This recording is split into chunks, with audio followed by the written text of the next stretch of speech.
You're listening to Brainwork Framework, a business and marketing podcast, brought to you by focus-biz.com.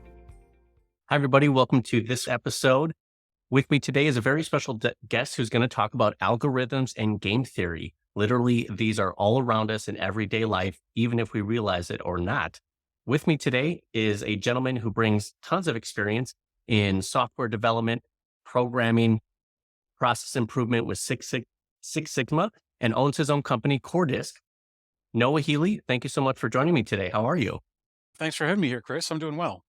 Wonderful. So tell me about your past experience and what you're doing today with CoreDisc. I mean, you bring a lot of past experience in a lot of really cool topics. Some might call them nerdy, but I think they're cool. A lot of other people think they're cool. Tell me about your past experience and what you're doing today. Well, CoreDisc basically started almost 15 years ago, although it hadn't really gotten to that point where I was working for a company and had effectively completely automated the job for which I was hired. And that company had no career prospects for anybody, actually. So I had some money, and so I left and decided to kind of take some time to think. My major interest is computational mathematics. So I did a little bit of traveling and a lot of thinking. And near the tail end of that tenure of time, about a decade ago at this point, I came up with this idea for finding consensus among networked people or agents. In game theory, we talk more about agents than people because that allows us to model environments as elements of a game, or increasingly computer agents as elements. Interesting. So what is gamification? I mean, we're hearing more and more about it, and I don't think it was really used that often, or at least the way that it's used today has shifted. It's evolved, hasn't it? It has, and gamification and game theory have some overlaps, but they're not exactly the same topic. Gamification in game theory, it's all about motivations. So the basic notion around game theory is that some situation will be the outcome of multiple independent agents' decisions. And each of those agents' decisions are driven by their own interests, not the outcome of the game, not the interests of other players, just their own interests. And Oh, so historically, a lot of game theory, particularly during its inception, was basically around life or death, or in some cases, more or less money. But with gamification, we recognize that human beings, at the very least, tend to have more interests than simple survival or suicide or more or less money. And mhm. so it becomes possible to design a system where individuals will behave in ways that make that system go in exchange for rewards that the system designer is willing to part with. Wow, that's so fascinating. The way that psychology and human behavior play a role in just how we interact with people, what decisions we make, how we think, and the way that it can be, I don't know, is it put into an equation in a sense? Is there literally just a science and a formula behind this game theory? So there is, the model gets very complicated very quickly. So let's put this in context and start very small. Imagine a two-player game. So you and I are going to play a game, and each of us is going to choose one of two things. So if this game is sort of interesting, there's four distinct outcomes. Let's say we're each going to say either 1 or 0. There's the both of us say 1, there's the you say 1 and I don't, there's the I say 1 and you don't, and then both of us say 0. Okay, so there's four different outcomes. Well, you have your own interests. So if these outcomes are all distinct, you can have 4 factorial or 24 different ways that you could have an interest in the way these outcomes come out. And I could also have up to 4 factorial different ways that I could be interested in these outcomes coming. So at the very sort of naive level, there'd be, I'm sorry, 24. 24 times 24, which is, what is that? Six? Yeah, that's right. 576 of these games. Now, there's certain symmetries that are involved in that, and if we don't care which player is which. But let's take a look at two different extra possibilities staying at the naive level. Adding a third choice and adding a third player. So if the two of us were going to play a game again, but instead of having two choices, we each had three choices. Now there's 9 possible outcomes, right? Uh-huh. Because you can do one of three things. I can do one of three things, 3 times 3. Okay. 9 factorial is like 380,000. So you could have any one of those 380,000. I can have any one of my 380,000 and change. So we multiply those two numbers together, and suddenly we're up in the, a sixth of a trillion range-ish of how many games there are. Let's, instead of adding a third choice for the two of us, let's add a third player. Uh-huh. So we get Alice in here. She's got two choices. So two, two, two, there's 8 different games. So this isn't so bad. It's not this 380 business. It's only 8 factorial, which is like 40,000. Okay, and some change. But there's 3 of us, so it's 40,000 cubed. So instead of like a sixth of a trillion, now we're talking about like 70 trillion of those games.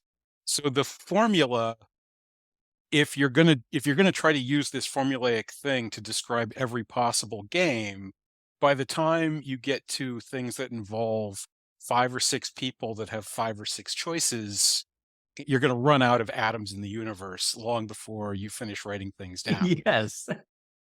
Now, fortunately, that's the naive version. There's some vast simplifications, and of course, that's the space of all possible games. Any specific game is only one of them, but still, one specific 5-player game would be represented by a 5-dimensional array Mhm. of the 5 choices each of these 5 players can make, where every entry in the array would have 5 entries describing how each person felt about that particular outcome.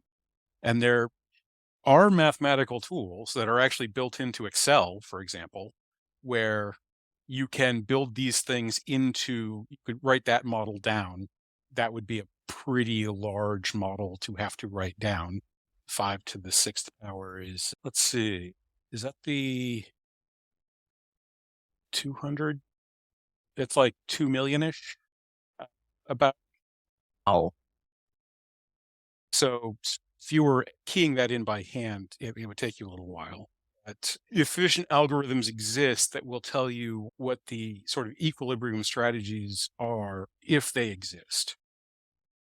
that's so crazy. Just taking something that is like, okay, choice A or B, how many players you have and how quickly that can escalate into all the possibilities. You can't even code that, right? I mean, there has to be something else out there that is going to achieve the outcome that kind of factors in all of those decisions that could be made along the way. Well, that's where the power of the geniuses that have been working in this field, who aren't me, really come in. So there's a couple of very powerful simplifications that exist. One of them is something called evolutionary game theory. So you can create a game that has lots and lots and lots of players, but only a handful of roles. And we were talking about games in terms of single moves, basically, but many games can be played over and over and over again, or have a certain depth of activity, which of course also creates entire super exponential explosions. But if you have a game with sort of a limited set of roles that you play over and over and over again, there's effectively an evolutionary feedback where players in a role will do what they want to do, because that's the entire point. But then they get feedback from the game itself. They wind up with the outcome they wind up with as a result of the other roles doing what they want to do. And they'll learn from that. So if you do what you want to do and it turns out very badly for you, and you might change your mind about what you want to do next to try to get to somewhere where things aren't so bad for you. And so evolutionary games actually also cohere to this equilibrium behavior, uh, or can have multi-stable or chaotic equilibrium behavior if that's the kind of game it is. Um, but this means that because the pattern of having roles in repeated behavior creates these evolutionary equilibriums, we can actually design games based on roles and sort of balance out the rewards in order to create the sorts of long-term behaviors we're interested in. And that's sort of taking the equation and running it in the other direction. Wow, that's so fascinating. What was something that surprised you when you were learning about game theory and just the development of software? Was there something that just completely blew your mind? Virtually every single aspect of computational mathematics is totally mind-blowing. The very core proof that kicked this entire thing off in the first place is this deep and profound idea. But there's a thing called the story of Mel. If you search for it online, you'll find it. And it's a certain amount of inside baseball because there's a lot of references that are hard to understand unless you've programmed computers yourself. But the core story is this tale of one of the most impressive intellectual feats imaginable. And it's about this programmer named Mel. And it's told first person from the point of view of this guy who had gotten out of college and joined a computing firm. And in these days, it was before operating systems. So when companies developed computers, they would also develop the programs and tools that would run on those computers. And that computer plus its software plus its operating system would essentially be a complete unit. And when you bought a new version, you'd effectively throw away all your code and data and everything else and basically start all over again with a new computer. Wow. And this company was trying to put together something like an operating system, but their chief programmer, Mel, hadn't been to college. He had just sort of self-taught and was obsessive and had learned how to use these things. And the system used what was known as a drum memory. So that's similar to the hard drives that still exist on some computers. But instead of using that as a storage, that was the main memory. There was a spinning drum that reader head would go around and could read the locations on the thing. And the way it worked is it would read two words. So it would read one word as either an instruction or data, and then it would read the second word, and that was a pointer, a map, basically, to where the next word it should look for. And so the computer would go do the thing, and then the drum would be spinning. And once it got done with the thing, it would seek out that next location to get its next instruction. Mel was so intimately aware of how this thing worked that he would put his instructions on the drum so that when the time came to read the next instruction, the head was already there. It didn't have to look anywhere because he would time out. He'd figure out where the drum was going to be and he'd put in the map to where that location was so that when it did its lookup, it would be done and it would already be there. Except when he needed a delay. And then he'd put it in the one behind it so that the thing had to spin one full revolution to give him some extra time for spacing. Another trick that he did was that he'd write loops that were infinite loops. They had no exit condition. But the system could write numbers into this thing. And one of the problems with computers that you may have heard of is an overflow error. So computers basically can store numbers that are up to a certain size. If they try to store a number that's larger than that size, the sort of 100's okay, 1000's okay, 10,000 registers is zero because the one falls off the end, that kind of thing. Mel would actually have his loop counter up dating the bit after the map instruction, so that when the loop counter overflowed, it would change the value of the map instruction at the end of the loop to go to where the next point in the loop was. So he didn't actually have to write a loop test. Um, Wow. Also, the codes, so the instructions that say, add numbers or find something and pull it off the disk, stuff like that, are all just numbers. And so whenever Mel needed a special number, let's say for some reason this algorithm needed a 57, and he happened to know that 57 was multiplication, the multiplication sign, he would find a multiplication sign that was in sort of a good place and just tell it to read that as data. So it would use that multiplication sign as a 57 instead of having to use up a whole nother spot in the memory to keep a 57 in. And how long ago was that? When did Mel put This that in place? this would have been with drum memory. This would have been probably early 60s, maybe late 50s. And And our protagonist who's writing about these things, the premier program of this company is a blackjack program. So they can go to trade shows and people can play blackjack against the machine. And the salespeople ask Mel to create a mode bit. They basically want a button on the machine, and they can press the button, and the machine will cheat so that the player always wins blackjack. And Mel really doesn't want to do that. He feels like it would be unethical. yeah. But the boss asks him really nicely, and he takes a shot at it. When it gets done, when they press the button, it cheats, and it never lets the player win. And so Mel says, that's just because, my soul is so ethical that I couldn't be forced to do it, and refuses to work on the project anymore. So the boss tells the kid who's writing all this down, hey, do you want to take a look at what Mel did and see if you can fix it? So that's where it really gets in the meat, and we start hearing about these stories of the things I've been telling you about, how absurdly crazy Mel's programming style was. And so, yeah, the kid gets into it. He's in there for like a week, and then he goes to the boss. He's like, there's just no way. And the boss is like, yeah, I had to ask. I wasn't expecting any. Wow. And all of these new advancements and twists that Mel brought to tech and computing industry, what did that affect going forward? Was there a change in how we were able to access and use data?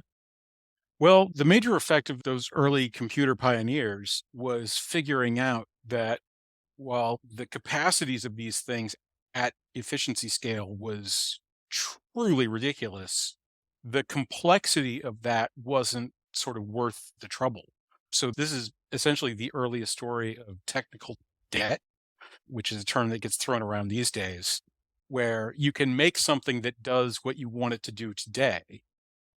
But if you also wanted to do anything else tomorrow, what you did today might stop you from being able to do that without starting over again from scratch. Wow. That's crazy. Now, how does this all tie in together with the game theory you mentioned and algorithms in the context of economics and finance? Well, this ties into algorithms because this essentially shows the powers and perils of algorithmic design. The Mel algorithms are effective. I mean, he creates this convincing blackjack game, but they're so intricate that they're too specialized for general use. Mel doesn't want to make your sales version, and he apparently can't, and he absolutely won't.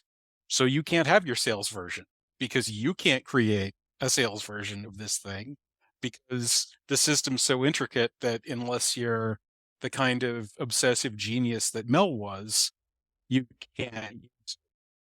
So what we're concentrating on for the last 60 plus years is making these tools easier and easier to access. Unfortunately, this does virtually nothing about the technical debt issue. And so think about how many 10,000 entry spreadsheets with things going all over the place that the equivalent person 50 years ago never would have built a ledger that was that complicated. Mm-hmm. But there's a very, very unknowable edge, basically, where You go from everything's fine and everything's understandable and you can use it and it does what you want it to do and you can change things and they do what you want them to do. And then one day all that goes away and suddenly it doesn't do what you want it to do anymore and you don't understand it and you can't change it in ways that cause it to become understandable. And so to some extent, the most important lesson from these things in algorithms is simplicity.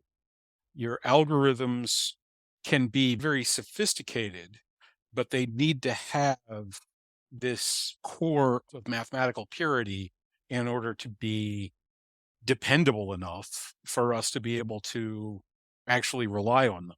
And sadly, nobody actually does that. All the companies that exist are essentially building little Mel islands for themselves. And while Amazon and Google and the New York Stock Exchange don't appear as of like this exact instant to have gone over the edge, you don't really get to know when you've gone over the edge. It's not always immediately obvious. Because the problem just keeps compounding and you're like, okay, this got way out of hand. It got more complex than we imagined. Right. Well, that's another fun mind blow. So we talked about how unbelievably rapid game theoretic systems grow. So let's talk a little bit about how fast Turing machines grow. So Turing machines are a state machine. And so each state has the ability to take in a piece of data off of a paper tape. Let's restrict ourselves to just binary. Mhm. So there's two different pieces of data. And as a result of that, it can either delete, rewrite, or leave alone that data. So it's got three choices. It can move to the left, move to the right, or stay still. So it's got 9 choices, 3 times 3. Uh-huh. And it moved to another state that's in the machine. So there's 9 one-state Turing machines. But once you get to 2-state Turing machines, well, there's 18 choices for the first state and 18 choices for the second state. So that's 18 squared. So that's 324. But with a 3-state Turing machine, there's 27 choices for the first, 27 for the second, 27 for the third. That's 27 cubed, which is like 3 to the 9th power. So that's up around like what, a few 100,000. And then with 4, you'd get 36 to the 4th power. So that's 6 to the 8th. Oh, that's well over, that's into the tens of billions at that point. And that's not even the bad part, because there's this other thing called the Busy Beaver number. So the Busy Beaver number asks, given a Turing machine that's binary and with a given number of states, how many ones can it output on a blank tape and then stop? And that number grows so fast, we literally cannot imagine how fast it grows. It's that number, that sequence is known as something that's incomputable. And that means that while there's some level at which we can figure out what those numbers are, at some point, and we can't figure out what that point is, but it's fairly small, we will not be able to figure out what those numbers are anymore, because figuring out what those numbers are is formally impossible, mathematically speaking. Wow. And this is coming straight from the guy who was just able to do like 46 times 23 and then 9 cubed in the air. Like he's looking at a fictitious whiteboard and he's literally pulling the numbers and he's like, oh yeah, that's like 330,000. No big deal. Like that's crazy. Well, these numbers are small. To give you a basic sense of these numbers, the first one is 1, the second one is 3. The fourth one, we used to think that we knew what it was, and then somebody figured out how to make it 4096, and we are no longer confident that that's what it is. The fifth number is, there's something called a power tower.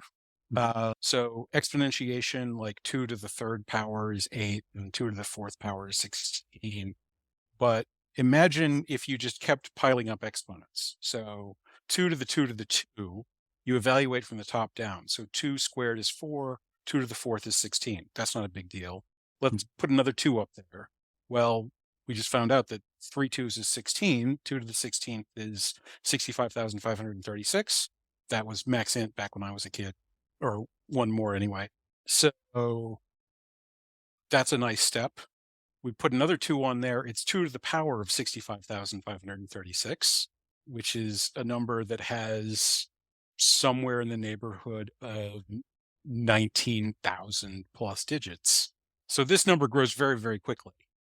The fifth busy beaver number is at least a power tower of tens that's somewhere between like 15 and 20 tall. Wow. And to put that in perspective, 3 tens in a power tower dwarfs a Google. So a Google is a 1 with 100 zeros after it. The third power tower of 10 is a 1 with 10 billion zeros after it. Wow. Wow. That's just crazy. It's blowing my mind on that. Now, tell me more about how you're using all of that experience, all of that knowledge with CoreDisc, to create better markets, wealthier world. What happens with that? How is that working? Well, the basic idea is to actually reevaluate economics in terms of this game theory and in terms of these algorithms. So the basic problem of the marketplace is finding and disseminating information, which is what we use the internet for. Mhm. And it's not large amounts of information either. Prices are relatively small numbers, certainly much smaller than these beaver numbers I was just talking.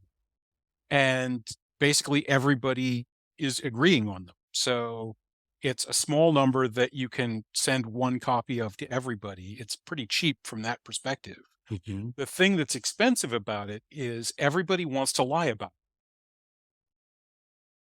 What? So you might be familiar with the LIBOR scandal from around a decade plus ago, but it- you don't really need that. Imagine if when you go to the grocery store, instead of having prices labeled on everything, instead there was a negotiation.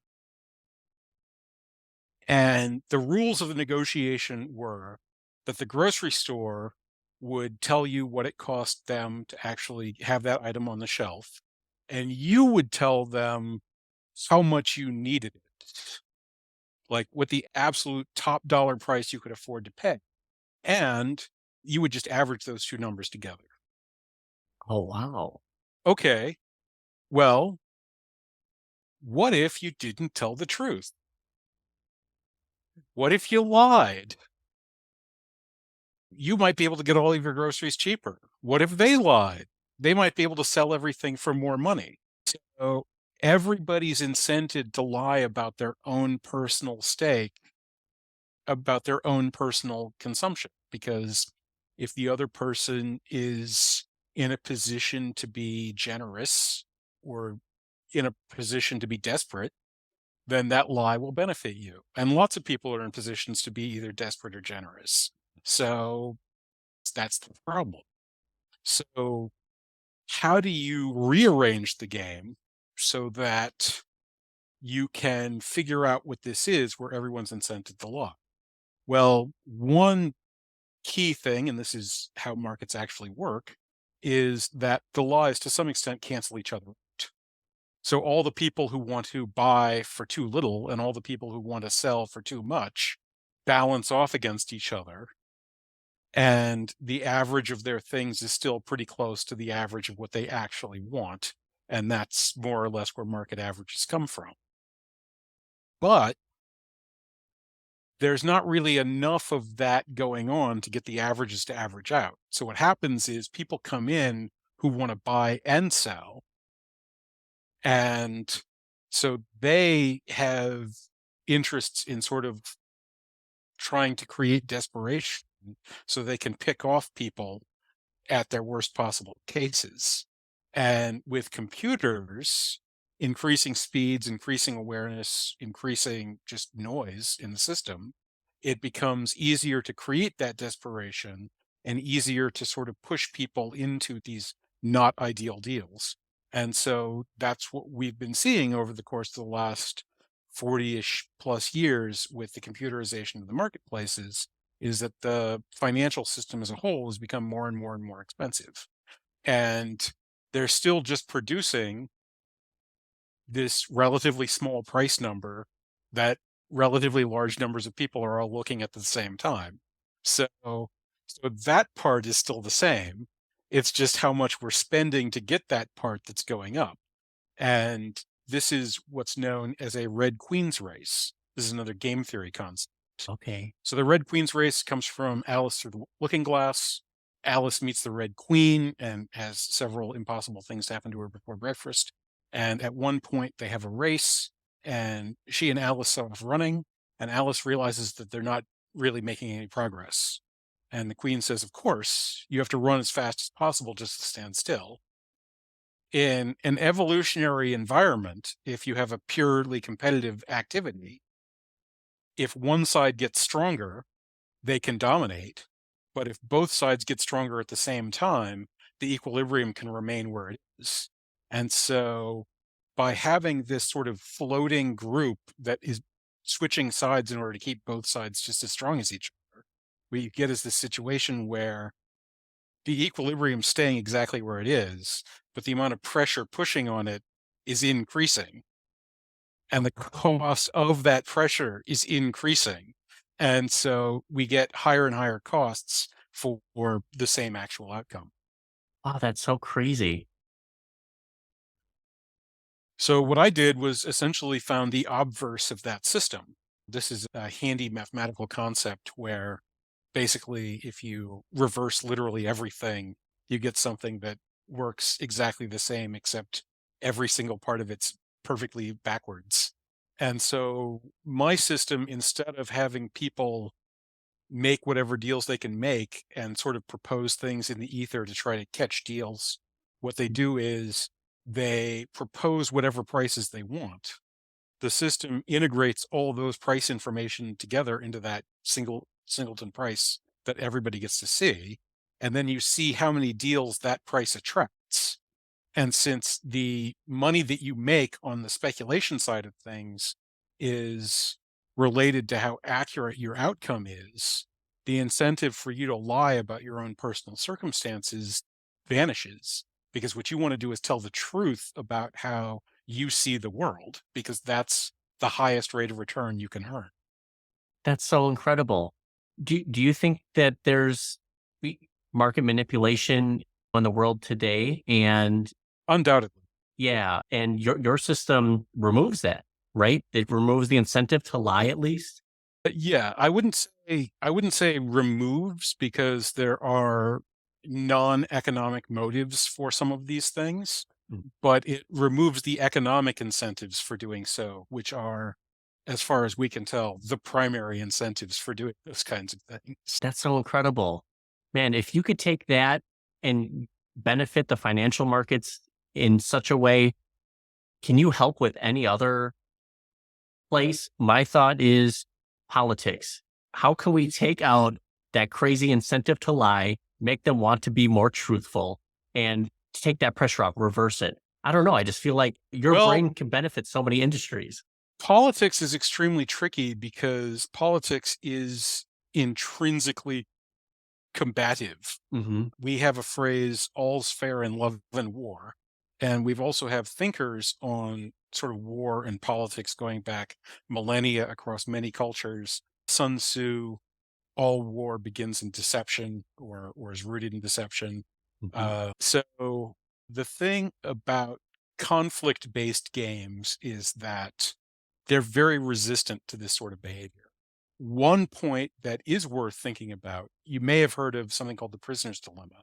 And this is a little toy model game theory game to explain a basic point of strategic reality. So the prisoner's dilemma is a tale about two criminals. They've gone out and they robbed a bank. They've each been caught and they're each being independently sweated in the interrogation room. Hmm. And they have a choice. They can stay loyal or they can betray their partner. If they both stay loyal, they've both been brought in, they're both going to do a little bit of time. If one of them betrays the other one, then the betrayer gets away scot free, but the betrayed gets hit pretty hard. But if they both betray, then they both get hit really hard.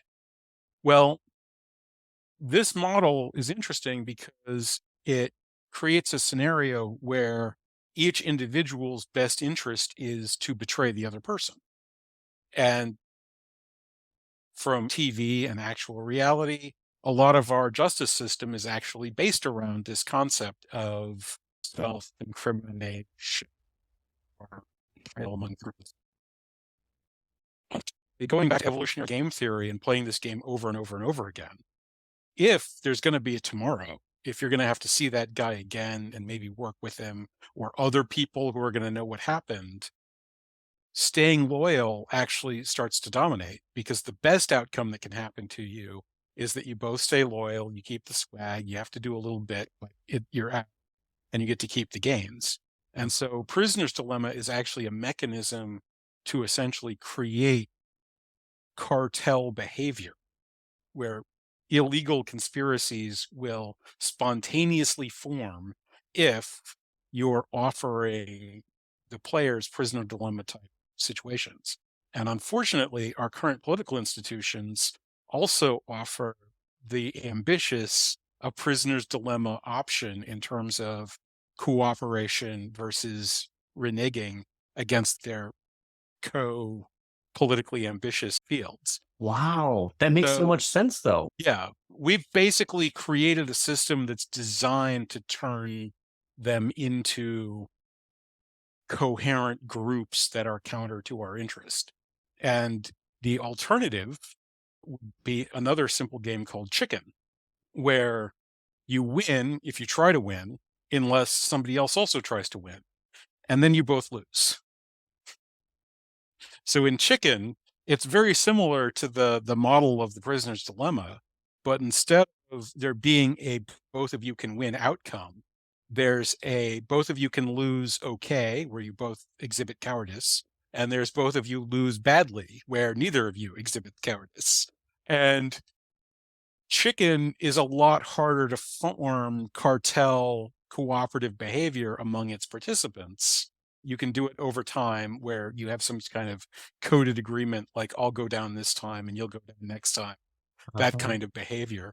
But that's much, much more complicated than just when they ask me about the deal, I'm keeping my mouth shut and you'll keep your mouth shut when they ask you about my deal. Right. That's so crazy. But the way that you described it and broke that down, it makes so much sense. What are the incentives for them to tell the truth versus lie? And you're looking at this situation, the human behavior, from such an objective standpoint, and it makes so much sense. Well, that's game theory. I commonly call it the most flippantly named thing in human history. Game theory is the mathematics of strategy, and computational theory might be one of the most obtusely named things in human history. It's the mathematics of philosophy. Oh, such good information. I love this. This is wonderful. Now, Noah, where can people find out more about you and CoreDisc? Well, to find out about me, you can reach out to me on LinkedIn. I'm Noah Healy there, or in person, Noah P. Healy at yahoo.com. I've recently launched a podcast with the former CTO of Reddit, Marty Wiener, called The Fourth Age, and that's up on Google, Apple, Spotify, and several other platforms. So if you want to learn more about AI and sort of the game theory of how to manage things that are not us, but capable of complicated action, we talk about that kind of stuff. To learn more about CoreDisc, again, you can reach out to me, but there's also a website, CoorDisc, and also just searching for coordinated discovery markets, which is where I got the name. That's a unique enough idea that it mostly refers to me. So a quick Google search will find the website, me, a bunch of other stuff about CoreDisc. Like anytime you search coordinated discovery market, Noah's your guy. He's the one who pops up. Yeah, it's like the first 4 or 5 entries. Nice. That's brilliant. And I love that you have your podcast coming up. Sounds like great conversations and topics that you're going to be covering. I am going to go check that out right now. How many episodes are out so far, or is it coming through soon? Let's see. I believe we've got 5 episodes out right now, and I need to finish curating. Marty has edited the 6th, and he wants my approvals. I need to get my butt in gear, so there'll be a 6th episode. Nice. I love it. Thank you so much for joining us today and sharing all of just the wealth of knowledge and experience that you have. I really hope we can have you on again sometime in the future as technology and things advance and change. But Noah, thank you so much for your time and your insight here. This was incredible. Thank you. Thank you. Absolutely. Feel free to follow, like, and share the podcast, and make sure to continue checking us out for more incredible guests. Noah Healy, thank you so much. Hope you have a great rest of your day. Thanks again, Chris. Thank you.